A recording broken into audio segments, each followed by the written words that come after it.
विकसित देशों के मुकाबले विकासशील देशों में दुर्घटना के बाद मृत्यु का प्रतिशत बहुत ज्यादा है।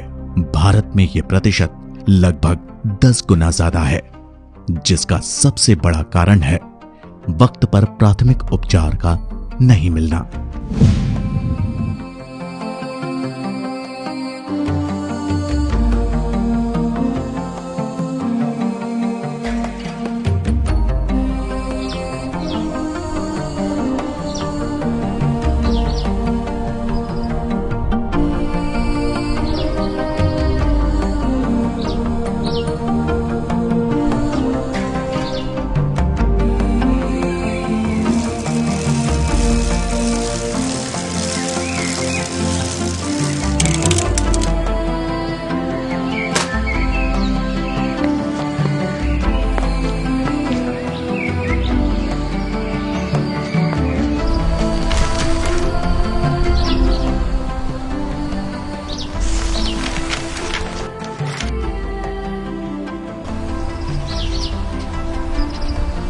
शहर की मुख्य सड़क पर तेज गति से आ रही एक कार ने आगे चल रही मोटरसाइकिल को टक्कर मार दी।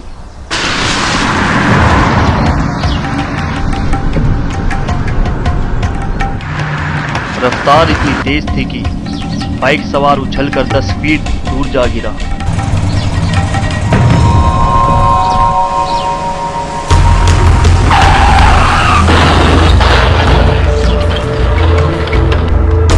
हेलमेट की बेल्ट बंधी हुई नहीं होने से हेलमेट दूर जा गिरा। अरे ये तो वही एक्सीडेंट है जो मेरी कार से हुआ था।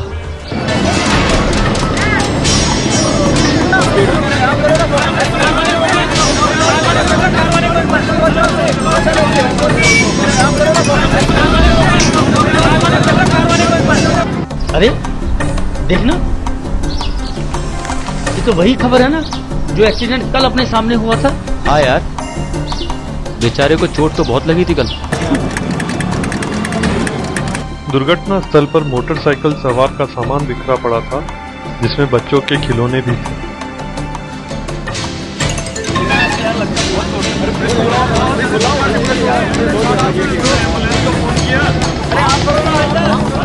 शायद वह व्यक्ति अपने बच्चों के हंसते चेहरे देखने की आस में खिलौने लेकर घर जा रहा था, लेकिन इस एक हादसे ने न केवल उन बच्चों के चेहरे से हंसी छीन ली, अपितु उस परिवार का सहारा भी छीन लिया।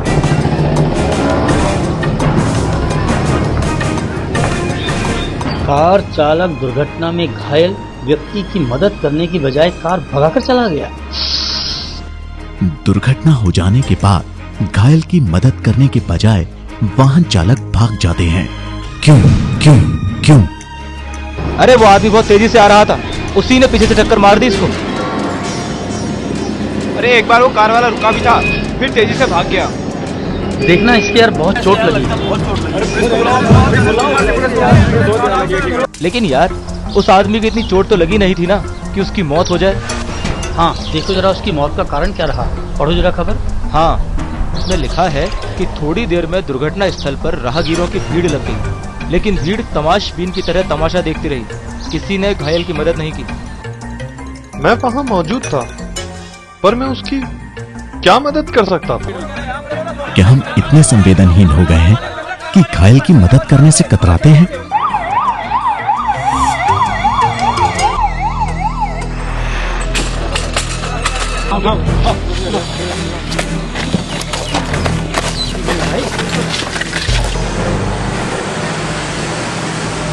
लेकिन हम उसकी मदद कर भी कैसे सकते थे? किसी कानूनी पचड़े में पड़ जाते तो? किसी की जान जा रही होती है, पर वहां मौजूद लोग मदद करने से डरते हैं। क्यों क्यों क्यों? अरे भाई, जिसने टक्कर मारी थी उसको भी तो रुकना चाहिए था। उसे तो घायल की मदद करनी चाहिए थी कि नहीं? दुर्घटना करने वाला वाहन चालक घायल की मदद करना भी चाहे तो हम उससे मारपीट करने लगते हैं। क्यों क्यों क्यों? मुझसे बहुत बड़ी गलती हो गई। मैं उसकी मदद तो करना चाहता था, पर मैं डर गया था कहीं लोग मेरे साथ मारपीट न करने लग जाएं। क्या हम इतने नासमझ हैं कि एम्बुलेंस को रास्ता भी नहीं देते? क्यों क्यों क्यों? गलती से भी हमारी गाड़ी के नीचे कोई चूहा या बिल्ली भी आ जाए ना, बहुत दुख होता है कि हमारी वजह से एक जीव की मौत हो गई। और अपनी वजह से किसी इंसान की मौत हो जाए तो हे भगवान, यह हादसा मेरे साथ बनेगा।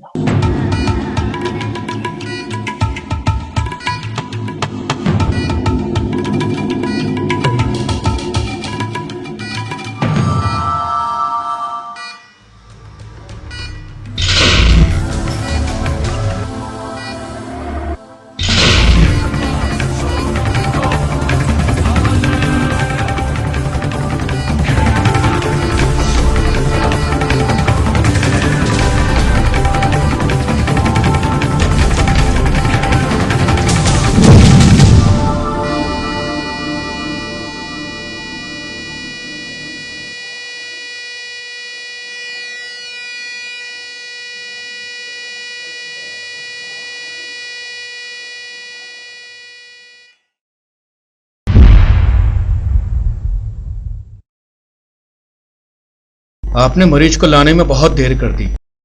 सॉरी, हम उसे बचा न सके।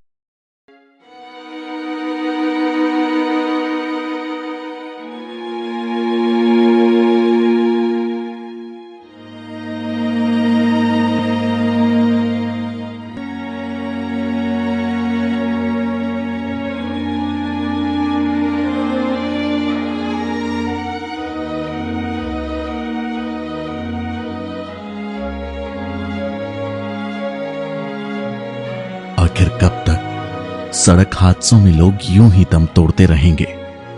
क्या हम इतने पत्थर दिल हो गए हैं कि किसी घायल की मदद करना ही नहीं चाहते, या फिर हम जानते ही नहीं कि मदद कैसे की जा सकती है? जीवन में छोटी छोटी घटनाएं बड़े हादसों का रूप ले सकती हैं। थोड़ी सी समझदारी और जानकारी से कई जिंदगियां बचाई जा सकती हैं। दुर्घटना अनुसंधान टीम और डॉक्टरों के अनुसार यदि घायल को वक्त पर प्राथमिक उपचार मिल जाता और समय रहते अस्पताल पहुंचा दिया जाता तो उसकी जान बचाई जा सकती थी। कैसे कैसे कैसे कैसे?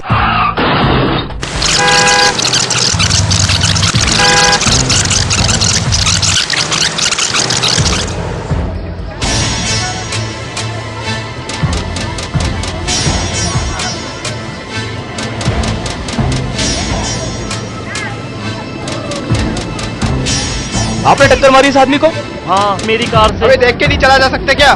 मैं मानता हूँ मेरी गलती है, पर क्या भैया, पर लग रहे हैं क्या तुम्हारे? अरे भाई साहब, ये समय झगड़ने का नहीं है, पहले घायल को संभालो। भाई साहब, आप एक काम कीजिए, तुरंत एम्बुलेंस को फोन कर दीजिए और यहाँ का पता ठीक ठाक समझा दीजिए और अपना मोबाइल नंबर भी दे दीजिएगा। मैं भी 100 नंबर पर पुलिस को फोन करता हूँ। भाई साहब, आप इसकी जेब से मोबाइल निकालकर इसके घर वालों को सूचित कर दीजिए। हाँ, मैं करता हूँ। एम्बुलेंस के आने तक चोटग्रस्त व्यक्ति के लिए हर पल बहुत महत्वपूर्ण होता है। भाई साहब, आप थोड़ी हवा आने दीजिए, प्लीज पीछे हट जाइए। तुरंत घायल के नजदीक जाकर सिर से पैर तक निगाह डालकर देखें कि कहीं कोई गंभीर चोट तो नहीं लगी है। पास पहुंचकर 10 सेकंड में आकलन करें, व्यक्ति होश में है या नहीं, उसकी सांस चल रही है या नहीं, दिल की धड़कन चालू है या नहीं, कहीं कोई हड्डी तो नहीं टूटी है। अगर व्यक्ति बेहोश है एवं उसकी रीढ़ की हड्डी में गंभीर चोट आई है तो हमें बहुत सावधानी बरतनी चाहिए। कम से कम 2 या 3 व्यक्ति इस तरह से उठाएं कि रीढ़ की हड्डी और गर्दन सीधी एवं स्थिर रहे। रीढ़ की हड्डी को स्थिर रखने के लिए स्ट्रेचर या स्ट्रेचर जैसा कोई हार्डबोर्ड या तख्त का भी इस्तेमाल किया जा सकता है। ये सावधानी बहुत आवश्यक है, अन्यथा हाथ और पैर को लकवा मार सकता है। ऐसे घायल जो बेहोश हैं परंतु रीढ़ की हड्डी सुरक्षित है, उसे 90 डिग्री की करवट पर लॉग रोल करें, यानी किसी भी एक और करवट देकर ऊपर वाले पैर को घुटने से मोड़ दें।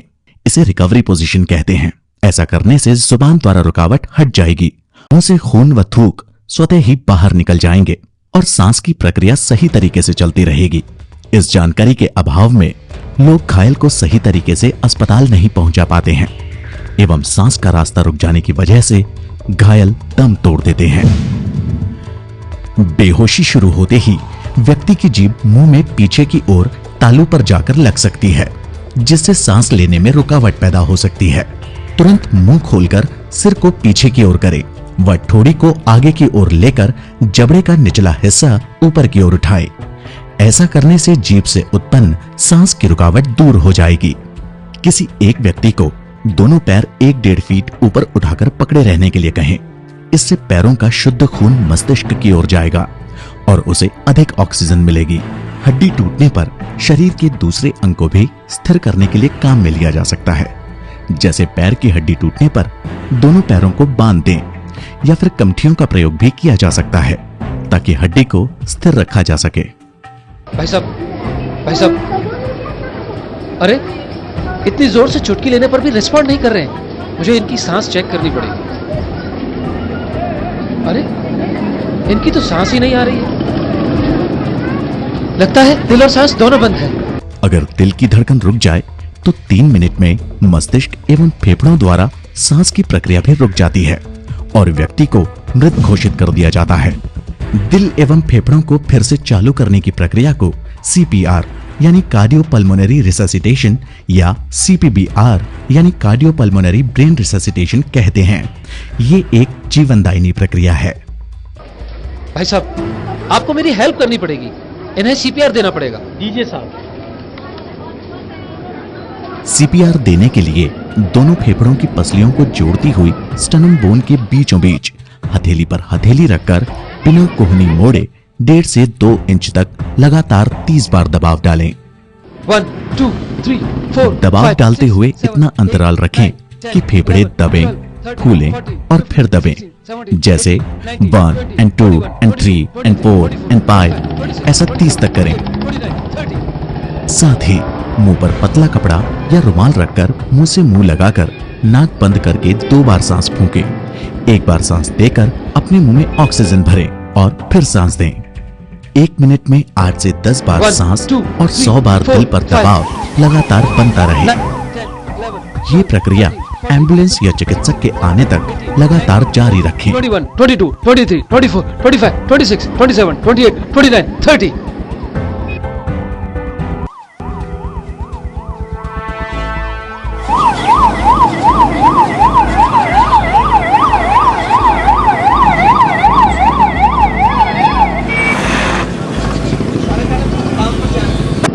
इन्हें CPR देकर एक बार तो इनकी सांस चालू कर दी। अब आप नहीं समझ। यह आपने बहुत अच्छा किया। हम इन्हें हॉस्पिटल ले जा रहे हैं। आप इनके घर वालों को सूचित कर दीजिए।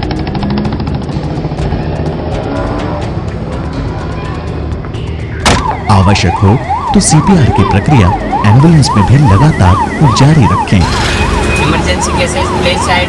आप चाहे कितनी भी जल्दी में हो, एम्बुलेंस को जाने के लिए पहले रास्ता दें।